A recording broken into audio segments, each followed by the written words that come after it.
In today's video, we're going to talk about the deadly serious situation that's been developing in India right now and why I think that this is only the beginning of something much, much worse. You'll have to stick with me because I think this is the most important video that I've probably done since this whole thing has started. So please stick with me. Let's get through it.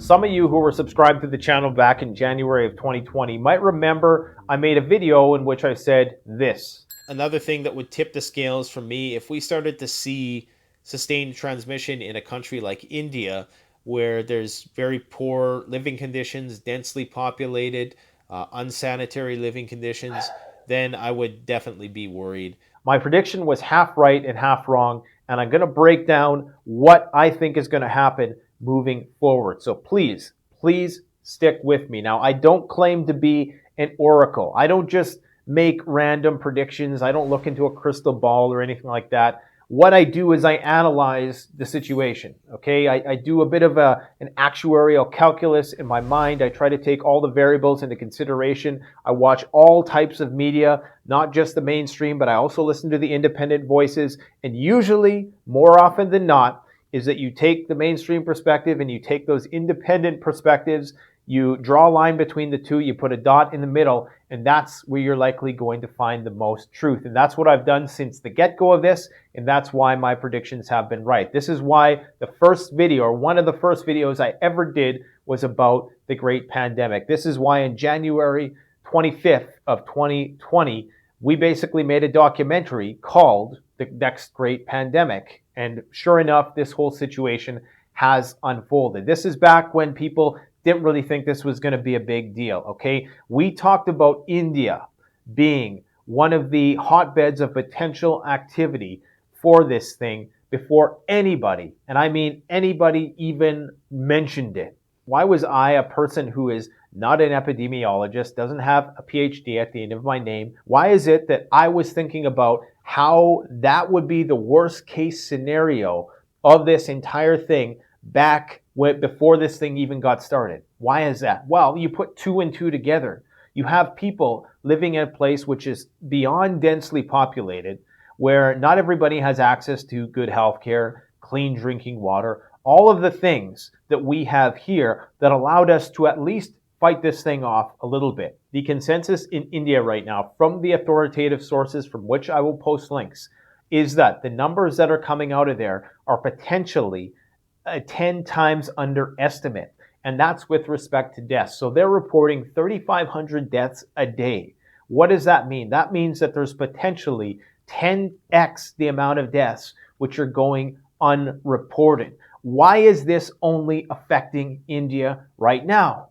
Why? Should this not have affected India from the start? Well, let's think about this. And this is going to harken back to something I've been talking about for years, why the underdeveloped world will be less phased by SHTF, at least in the early phases. I've made many videos where I've talked about this, how because the situations are so dire in these countries already for a lot of the people there that they barely would even notice if the lights went out in the rest of the world. Why does that matter right now? Because this thing attacked the weaklings of the world first. Yes, we, the Westerners, are the physical weaklings of the world. Either we are just weak because we live in such a sanitized, whitewashed society, or we are weak because of obesity and we don't take care of ourselves. All of our problems have nothing to do with not having enough. It's to do with having too much. Okay, we are the weaklings of the world. That's why this thing beat the crap out of us first. It targeted us first. It targeted the old people in developed countries first.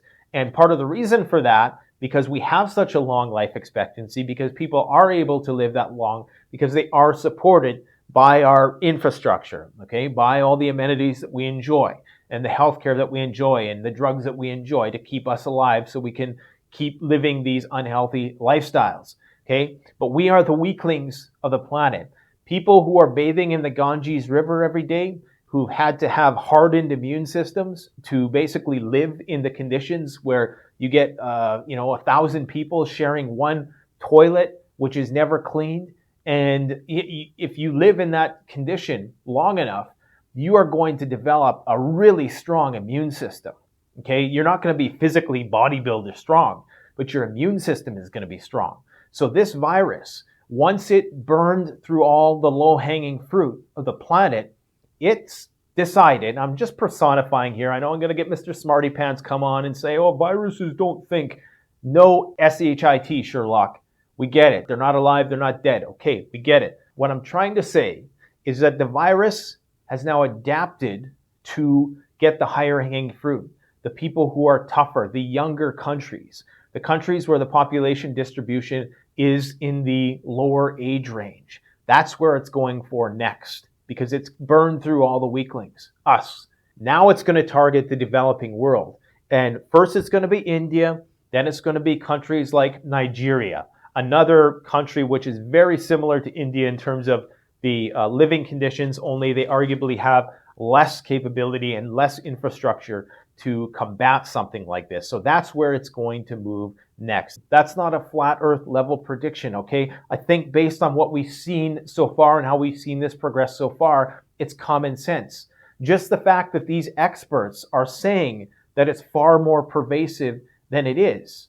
And those predictions have been fairly accurate throughout this entire pandemic. Okay, I'm not talking about the overblown long game projections about how many people and that sort of thing. I'm talking about when they say that there's a lot of cases being uncounted, and you got to think about India, predominantly rural in many respects. They're saying that there's a lot of people who are dying who are just not being counted. The only ones that are being counted are the ones that are going to the hospitals, not necessarily these crematoriums. Now, don't get me started on the crematoriums because you think about that for a second. Remember last year, the tinfoil hatters were saying that there was some satellite anomaly which was detecting high heat signatures. I can't remember exactly what it was, but it's something to the effect of they thought that China was hiding the death count. Okay, and they thought that these crematoriums were running and all this stuff.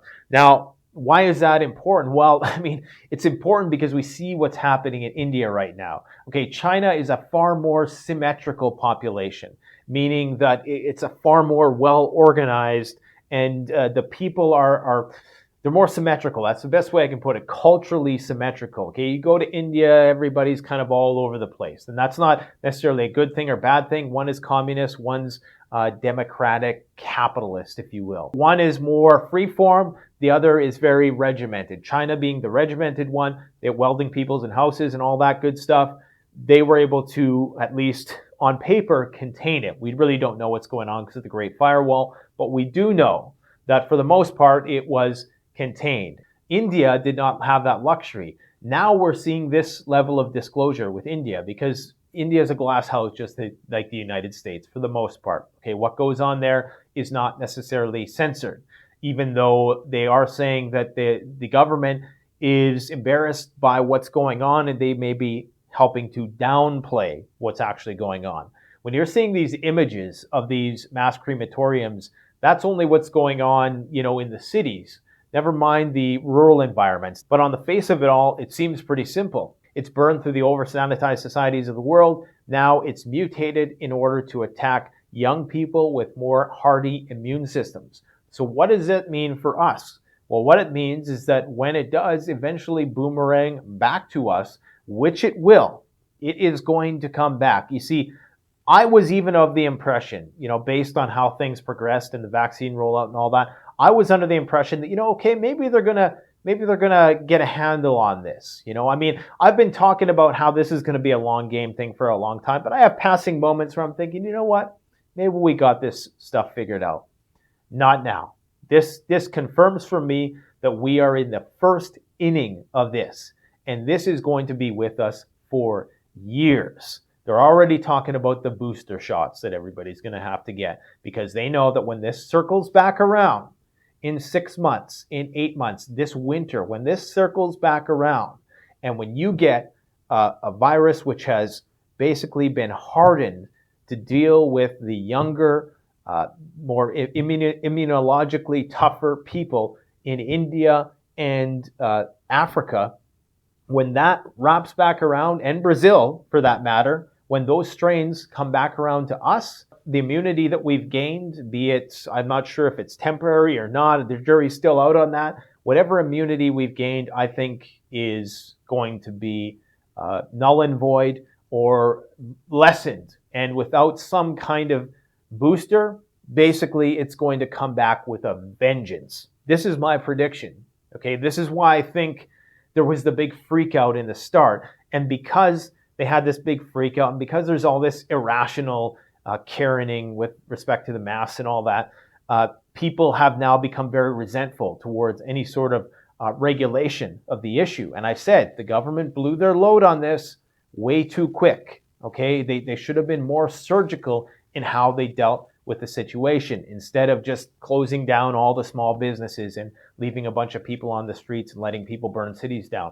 They could have dealt with it better, but they didn't. So now many, not everybody, but a lot of the population has grown very cynical of the government's ability to handle this situation. A lot of people don't think it's serious anymore. And I'm telling you guys, I think this is still deadly serious. Remember, this is a novel virus. This is new. Okay, this is something which has never been around before in all of history. It's not something that's evolved, with us throughout history like the flu. This is new. So we don't know what sort of wild twists and evolutionary turns this thing is going to take and how it's going to affect the population. Again, I'm just a guy trying to figure it out. But my intuition has been pretty on point for the most part. There's a bit of hyperbole sometimes with how I present these things because I want to get the message out. I would rather, overstate and then people over prepare. That way, if something does happen, you're taken care of. I would rather overstate it than understate it. And right now, that same intuition, which made me worry about India back in January of 2020, is telling me that this is going to be a problem for the foreseeable future. What does that mean? That means that you have time to take advantage of this relative period of peacetime to get your ducks in a row. Because I think that the supply shortages, I think the financial systems of the world, I still think that this is a very long game scenario and anything goes. I think COVID 23, 24, 25, I think these are all things that are on the table. Now, I'm not making any judgments or suggestions or endorsements with respect to how we deal with this situation. All I'm saying is that don't get complacent with this issue. I'm not saying that you need to wear your gas mask to the grocery store. I'm just saying that this is far from over, and arguably when we look back at it in history, we may say that this was just when it was getting started. If you've made it this far in the video, I also want to say that Google has finally given me a verified check mark on my name, partly because I just finally applied for it. All I had to do was fill out this form, and I've basically been procrastinating it for so long, been too busy making videos, getting prepared for SHTF. But it's funny because I still haven't got my silver play button. If you don't know what that is, at 100,000 subs, you get a silver play button. I'm at over 500,000 now. Still haven't got it. It's because Google doesn't have my proper address or something like that. Go figure. It's funny how they know every single nook and cranny about me, about my personality, all my private data, all my info, but they don't know my address to send me a silver play button. That about sums up our relationship. But anyways, guys, I want you to go to those blue strip videos. Start accruing the practical knowledge now. Start bolstering your preps. This is the time. It's like the stock market. You don't go on a buying spree in a bull market because you run the risk of, things taking a dive and you buying the top and holding the bag. The same thing holds true with preparedness. When things are calm, when everybody thinks things are all right, that's when you have an edge. You do your Christmas shopping in spring and Boxing Day. You don't do your Christmas shopping on the 24th. That's when you're going to get the best deals. The same thing holds true with preparedness. And in light of possible shortages that are coming up as a result of the global restructuring of industry that's going to go on now because nobody wants to be dependent on anybody else, we are going to see shortages. I don't think they're going to be as dramatic as some people have been making up, but they're definitely going to be an inconvenience. Now, look, I want to say in conclusion that I don't mean to be alarmist in these videos. When I make a video like this, I kind of wear my heart on my sleeve. I basically tell you guys how I see it, okay? And from day to day, the majority of the time, I'm not in a panic about what's coming, and I'm not in a panic about what's coming now because I'm prepared. But that same intuition that has been guiding me through this, helping me see what's around the corner from the start of this thing, is now telling me that this is a solidified long game scenario and we need to buckle down for the long run. And this is far from over. Please show your support by liking, commenting, and subscribing to the channel. If you're going to share one of my videos, I would actually ask, don't share these kind of videos. Share the videos that I put a lot of work into, which try to help people figure out the ins and outs, the basics of emergency preparedness. Thanks for watching, guys. Canadian Prepper out.